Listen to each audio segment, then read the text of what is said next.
Alléluia, Alléluia, Alléluia. Ta parole, Seigneur, éveille nos esprits. Alléluia. Le Seigneur soit avec vous. Et avec votre esprit.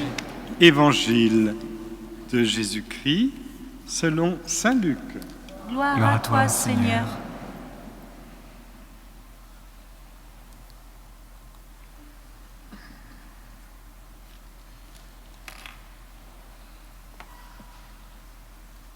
En ce temps-là, Jésus déclarait à ses disciples : « Je vous le dis, à vous qui m'écoutez, aimez vos ennemis. Faites du bien à ceux qui vous haïssent. Souhaitez du bien à ceux qui vous maudissent. Priez pour ceux qui vous calomnient. À celui qui te frappe sur une joue, présente l'autre joue. À celui qui te prend ton manteau, ne refuse pas ta tunique. Donne à quiconque te demande, et à qui prend ton bien, ne le réclame pas. Ce que vous voulez que les autres fassent pour vous, faites-le aussi pour eux. Si vous aimez ceux qui vous aiment, quelle reconnaissance méritez-vous ?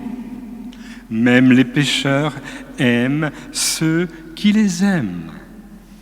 Si vous faites du bien à ceux qui vous en font, quelle reconnaissance méritez-vous ? Même les pécheurs en font autant.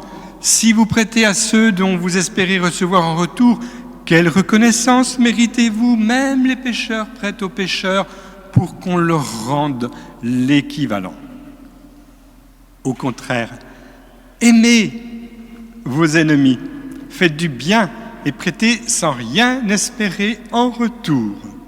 Alors votre récompense sera grande et vous serez les fils du Très-Haut, car lui, il est bon pour les ingrats et les méchants. Soyez miséricordieux, comme votre Père est miséricordieux. Ne jugez pas et vous ne serez pas jugés.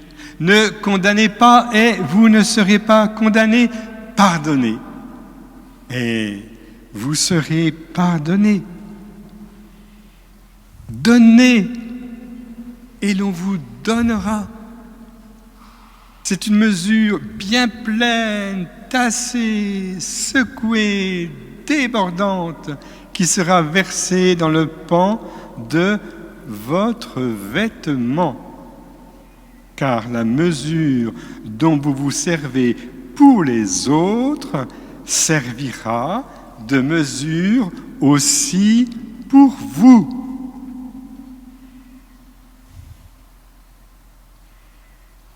Acclamons la parole de Dieu. Louange à toi, Seigneur Jésus. Alléluia, Alléluia, Alléluia. Ta parole, Seigneur, éveille nos esprits. Alléluia.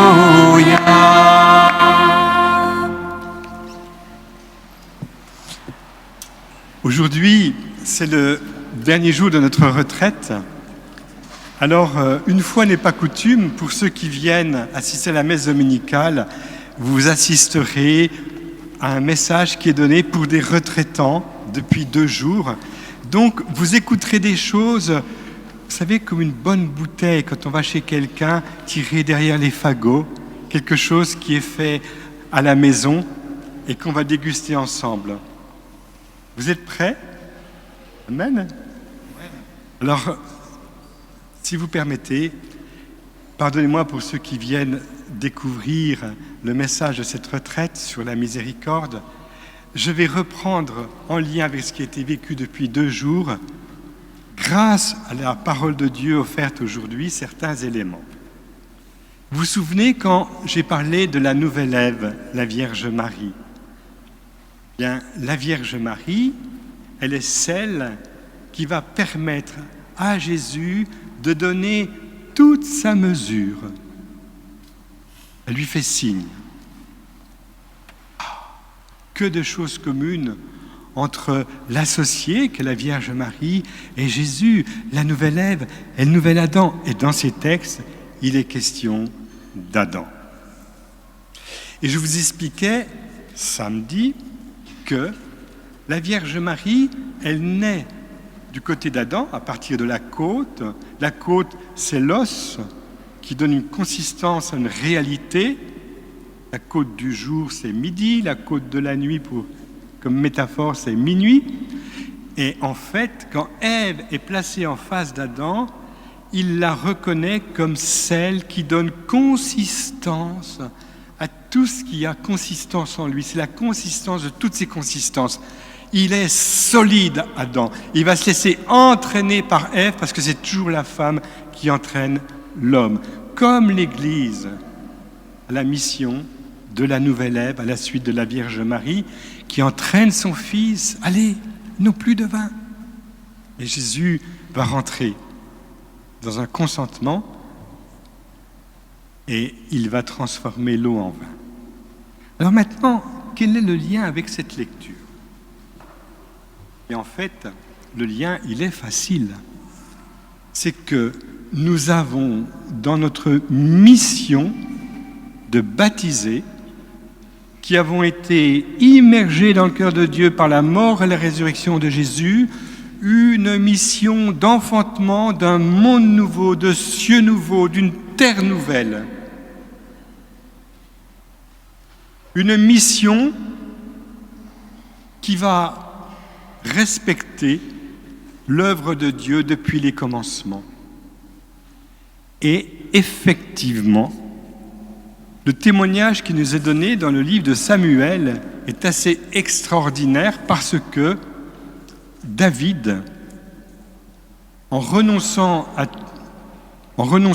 tuer Saül, va s'appuyer sur sa foi en la mission confiée par Dieu à Saül. Et on peut même dire que grâce à ce renoncement, il va donner une consistance à la mission de Saül. Eh bien, quand nous sommes confrontés à des frères et sœurs sur notre route que nous n'avons pas choisi, et que nous voudrions mettre de côté, éliminer, puisque nous sommes baptisés dans la mort et dans la résurrection de Jésus, Jésus nous a rejoints dans nos enfers pour que nous puissions nous aussi rejoindre dans leurs enfers ceux qui ont besoin d'être sauvés, ceux qui doivent faire le passage vers une vie nouvelle, ceux qui sont, allez, disons-le, la parole nous offre le terme des ennemis.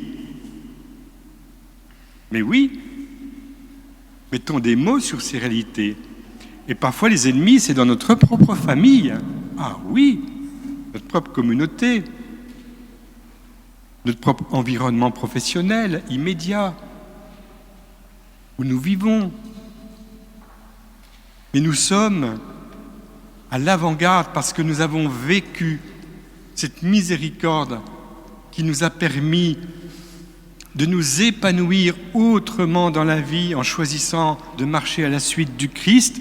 Alors, en nous, il y a quelque chose qui brûle, mais c'est trop beau, mais c'est trop grand. Combien je voudrais que cet ennemi puisse être immergé dans le cœur de Dieu, plongé dans la miséricorde révélée par Jésus. C'est immense comme mission. Et un des moyens de permettre à ses ennemis de progresser, c'est de faire ces petits pas au quotidien de l'amour délicat. Donne ton sourire, l'indifférence, c'est pas grave, mais ton sourire est une semence de vie qui vient de l'intérieur, de ton contact avec Dieu, avec la Sainte Trinité, et tu peux rejoindre la Sainte Trinité dans le cœur de ton prochain, car il est habité par Dieu. tous, nous sommes habités par la Trinité Sainte. Et quand je rencontre quelqu'un, je ne le connais pas, ce n'est pas nécessairement un ennemi d'ailleurs, ça peut être quelqu'un incognito, je disais l'autre jour à votre curé, je suis en présence de Dieu qui habite le cœur de cet homme. Et il me conduisait, non, c'était pas le curé, c'était Jean-Loïc, il me conduisait en voiture, puis vous savez, les voitures, la nuit, il y a ces petits feux rouges là, derrière, là, qui me font penser au Saint-Sacrement de l'autel, à la lumière rouge du Saint-Sacrement de l'autel, et immédiatement, ça me branche sur la présence de Jésus Eucharistie dans nos tabernacles, et au-delà de cette présence, la présence de Jésus caché dans le cœur de mon prochain. Mon Dieu, je t'aime et je t'adore, caché dans mon prochain. Vous savez, on a écouté le témoignage donc de Denise, et un jour, je l'interviewais parce que je savais qu'elle avait un message à donner. Elle me disait, quand le soir, j'ai appris que quelqu'un a tué, eh bien,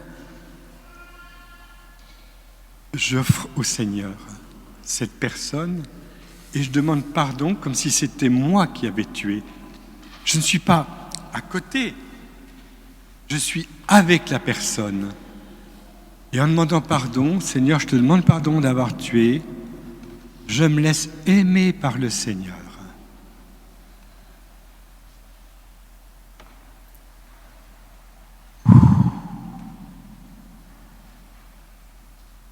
Ça va loin, hein? Portez les fardeaux les uns des autres, dit l'apôtre. Et vous accomplirez ainsi la loi du Christ. C'est évident que la nouveauté du Christ, c'est de ne pas diviser en deux le monde, ceux qui sont du bon côté et ceux qui sont du mauvais côté. Le Christ a délibérément choisi d'aller du mauvais côté. Il a pris sur lui tout le mal qui est en nous. Il en a fait sa nourriture amère de notre péché. À prix fort, il a payé la note. Père, pardonne.